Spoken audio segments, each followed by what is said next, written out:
melanjutkan dari cerita sebelumnya.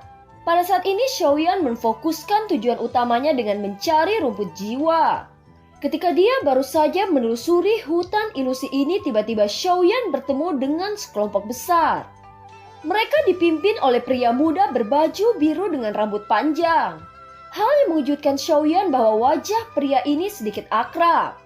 Apakah dia Zhenjian, saudara Zenli? Gumam Xiaoyan. Untuk sesaat Xiaoyan dalam keadaan sulit membuat kesimpulan. Keheningan kedua belah pihak hanya berlangsung dalam waktu singkat. Zhenjian mengambil langkah ke depan dan berkata, "Aku tidak menyangka ada 3 orang menghalangi jalan. Lagi pula banyak yang mati di bawah pedangku. Tidak masalah jika menambah 3 orang lagi," ucap Zhenjian. Ketika kata-kata itu jatuh, momentum kuat dan mengesankan meletus dari tubuh Zhenjian. Tekanan tak terlihat mengunci kelompok Xiaoyan. Wu Chen mundur beberapa langkah dan menstabilkan sosoknya. Long Yan tidak mundur dan kekuatan kilat dari tubuhnya pecah seketika, menangkal penindasan agresif Zhenjian. Sedangkan Xiaoyan sama sekali tidak terpengaruh dan justru menghela nafas menghadapi situasi lucu ini. Mampu tetap tidak bergerak di bawah paksaanku. Tidak heran kamu bisa bertahan hingga saat ini dalam pembunuhan berdarah tanpa akhir, ucap Zhenjian. Zhenjian tidak tahu apa yang dipikirkan Xiaoyan, tapi dia sedikit terkejut dengan reaksi lembut Xiaoyan. Bawahan kelompok Zhenjian melirik mereka bertiga kemudian memandang Xiaoyan dengan hati-hati. Segera dia berteriak dengan terkejut. "Ini, bukankah Anda Xiaoyan Tuan Xiaofu Mansion?" teriak bawahan itu. "Xiaoyan? Itu Xiaoyan yang memonopoli pasar pil dan menghasilkan beberapa uang dengan beberapa formula," ucap Zhenjian. "Ya, itu dia. Sekarang dia adalah patriark dari orang-orang klan Xiao," ucap bawahan itu. Xiaoyan tidak mengatakan apa-apa. Dia hanya melihat sekelompok orang di depannya. Dia ingin tahu apa yang akan dilakukan Zhenjian jika identitasnya terbongkar. Oh, ternyata ini adalah patriark Xiao yang melekat pada keluarga Zenku. Tidak heran mereka bisa bertahan di hutan tanah ilusi besar ini. Sebenarnya ini adalah dia. Hanya saja pedang tidak memiliki mata dalam ujian. Kamu harus hati-hati, ucap Zen berjalan ke arah Xiaoyan. "Terima kasih sudah mengingatkanku, Anda juga hati-hati," ucap Xiaoyan. Ada kilatan dingin di mata Zhenjian saat dia melangkah maju. Xiaoyan juga mengambil 2 langkah berlawanan dengan Zhenjian. Mereka berdua berhadapan satu sama lain. Satu berbaju putih dengan pedang di punggungnya dan satu dengan berbaju hitam memegang penguasa suan api. Aura yang tak terlihat memaksa orang-orang di sekitar mereka dengan cepat mengambil inisiatif untuk mundur. Demi afiliasi Xiao dan keluarga Zen, master ini akan membiarkanmu melihat keterampilan unik keluarga Zen, ucap Zhenjian. Pedang panjang yang telah dibawa di belakangnya keluar dari sarungnya. "Apakah kamu akan menunjukkan keterampilan 9 pedang kaisar yang dirumorkan?" ucap Xiaoyan. "Ini adalah pedang Ho, salah satu pedang terbaik dalam koleksi keluarga Zen. Aku ingin melihat apakah Anda bisa menahan 9 gaya pedang dariku. Sejak saya memasuki Gua Darah, saya jarang melepaskan sarung pedang ini. Dengan ini bisa dikatakan bahwa saya sangat menghargaimu," ucap Zhenjian. Pada saat ini ketika pedang emas berdengung, lapisan tebal cahaya kemasan mekar dari pedang bilah pedang itu. Pedang ini dapat mengintegrasikan serangan dan pertahanan dalam satu gerakan. Oleh karena itu, keterampilan ini sangat dihargai oleh keluarga Zen. Xiaoyan mengeluarkan api langit dan penguasa kuno setelah Zhenjian menunjukkan pedang kaisarnya. Nyala api ini bahkan mengubah suhu di sekitar berubah menjadi panas yang ekstrim dan dingin yang ekstrim. Ternyata ada api langit. Tidak heran kamu dikenal sebagai seorang jenius. Sayangnya kejeniusan itu hanya tergantung pada target, ucap Zhenjian. "Pedang kaisar gaya pertama," teriak Zhenjian. Zhenjian melayang ke langit dan jatuh ke bawah seperti burung nasar. Menghadapi ini Xiaoyan bahkan tidak bergerak sama sekali. Sebagai gantinya, dia perlahan-lahan mengangkat tangannya dan nyala api biru abu-abu dengan cepat muncul dari penguasa Xuan. Segera pedang kaisar itu tiba dan menabrak pedang Xuan dengan percikan api dan tekanan yang kuat. Pertukaran pertama ini tampaknya tidak ada yang unggul. Tetapi semua orang sangat menyadari bahwa Xiaoyan hanya mengambil langkah kecil. Sementara Zhenjian sepertinya menggunakan kekuatan sepenuhnya. Tindakan Xiaoyan membuat Zhenjian semakin marah. Dia sekali lagi mendesak tubuhnya untuk bertarung. Imperial Jiujian gaya kedua, teriak Zhenjian. Pedang itu bergetar dan menggambar busur yang aneh. Sidik jari Zhenjian berubah lagi dan dua bayangan pedang di udara langsung berubah menjadi 10 pedang bulan sabit emas, membentuk penutup jaring pedang ke arah Xiaoyan. 9 pedang kaisar dapat menyerang dan bertahan. Setiap gaya memiliki trik tersembunyi. Saya ingin melihat bagaimana Anda akan menghadapi serangan ini, ucap Zhenjian. Xiaoyan mendengus dingin dan sayap tulang di belakangnya mengepak. Kecepatannya tiba-tiba meningkat menjadi ekstrim sesuai dengan gaya tubuh. Jaraknya melebar dalam satu pergerakan. Senyum Zhenjian segera menghilang melihat kecepatan ini. Orang ini benar-benar tidak bisa diremehkan, ucap Zhenjian. Xiaoyan mulai sedikit memiliki pemahaman baru tentang pedang 9 kaisar. Segera dia menoleh dan berkata, "Lanjutkan," ucap Xiaoyan. "Imperial Jiujian gaya ketiga," teriak Zhenjian. Gagal memukul 2 kali berturut-turut, Zhenjian menjadi marah dan marah. Xiaoyan dari awal hingga akhir sekarang bahkan belum menggunakan keterampilan bertarung selama kontak. Hanya untuk menikmati dan menonton pedang 9 kaisar yang legendaris. Dari perspektif sumber daya, keluarga Zhen memiliki banyak pil dan keterampilan bertarung tingkat lanjut yang tidak dapat dilakukan oleh jenius lain. Tetapi sekarang seseorang yang baru datang ke daratan Dodi bahkan telah menghancurkan gaya 9 pedang kaisar dengan mudah.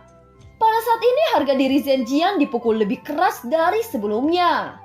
Dia menatap Xiaoyan dengan mata merah dan niat membunuh mulai muncul di dalam hatinya. Imperial Jiujian gaya ketiga, gaya keempat, gaya kelima, teriak Zhenjian. Ada lompatan kualitatif dalam setiap gaya pedang 9 kaisar. Selanjutnya aku akan membiarkanmu melihat pembunuhan sejati dari pedang 9 kaisar, ucap Zhenjian. Zhenjian mengucapkan kalimat ini hampir kata demi kata.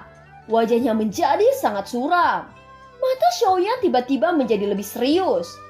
Inilah akan menjadi pertarungan yang sebenarnya dan akan menjadi akhir. Zhenjian melayang mengangkat pedang ke arah langit. Zhenjian menembak dari pedang 9 kaisar seolah-olah guntur dan kilat umumnya terjalin di udara. Dan pedang itu membengkak tajam pada bilahnya. Dalam sekejap mata berubah dari pedang panjang menjadi pedang raksasa. Ini adalah bentuk terkuat yang telah Anda kuasai. Sangat bagus, ucap Xiaoyan. Xiaoyan akhirnya bersemangat dan tubuhnya dengan cepat bergegas ke Zhenjian. Pada saat ini kelompok Zhenjian yang menyaksikan secara langsung tidak bisa untuk tidak berseru. Aku tidak menyangka bahwa orang-orang Xio di negara terpencil bisa menghasilkan seorang jenius. Ini akan menjadi pertarungan yang akan menentukan, ucap bawahan keluarga Zhen. Namun Master menggunakan gaya kelima pedang 9 kaisar. Itu adalah pedang yang menghancurkan dunia. Bagaimana orang Xio itu bisa menanganinya? Jawab bawahan dari keluarga Zhen. Sementara percakapan pribadi terdengar dari kelompok Zhenjian, api merah muda melonjak dari tubuh Xiaoyan. Itu menyatu dengan penguasa Xuan api tiba-tiba membesar. Semua orang menatap pemandangan itu tanpa berkedip. Dengan keras penguasa api raksasa dan pedang emas raksasa saling menyentuh. Kerumunan merasakan getaran hebat seolah-olah telah terjadi gempa bumi. Sebelum mereka punya waktu untuk mengontrol keseimbangan mereka melihat pedang emas raksasa Zhenjian meledak, segera pedang itu kembali menjadi ilusi dan sosoknya telah jatuh menabrak tebing yang berat. Orang-orang di sisi Zhenjian semua membuka mulut dengan tidak percaya menatap kosong pada semua ini. Mereka tidak percaya saat melihat sosok Xiaoyan berjubah hitam berdiri di udara tanpa ada luka sedikit pun. Lusinan penjaga membentangkan tubuh mereka dan bergegas ke Zenjian yang tertutupi oleh reruntuhan batu. Zenjian berjuang untuk berdiri dan tangannya gemetar. Dia membuang bawahannya yang datang untuk membantu. Xiaoyan bahkan dapat mematahkan bentuk kelima dari 9 pedang kaisar dengan satu pertukaran. Kekuatan macam apa yang dia miliki? Ucap tercengang Jing Wuchen.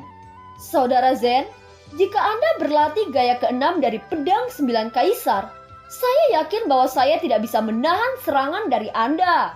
Semoga kita bisa bertemu lagi di masa depan. Ucap Xiaoyan tidak ingin menimbulkan dendam di antara kedua pihak. Xiaoyan, apakah kamu pikir kamu menang? Ucap Zenjian dengan keras kepala. Xiaoyan tidak berharap Zenjian begitu bodoh. Tetapi ketika memikirkan instruksi Zenny, Xiaoyan harus menekan emosinya dan segera menenangkan hatinya. Di antara beberapa jenius yang saya temui, Anda adalah yang paling tak tertahankan. Jika bukan karena wajah Zenny, aku mungkin akan membunuhmu hari ini. Ucap Xiaoyan. Xiaoyan berhenti memperhatikan Zenjian dan melambaikan tangannya pada Longyan dan Jing Wuchen untuk pergi. Pengabaian Xiaoyan sangat merusak harga diri Zenjian yang membuat Zenjian benar-benar kehilangan akal sehatnya. Zenjian dengan susah payah berdiri saat dia tiba-tiba berteriak. Imperial Jiujian gaya ke-6. Teriak Zenjian. Tuan, teriak para penjaga di sekitar Zenjian dengan penuh kecemasan. Mereka semua tahu bahwa Zenjian hanya sepenuhnya menguasai 5 gaya pertama dari pedang 9 kaisar.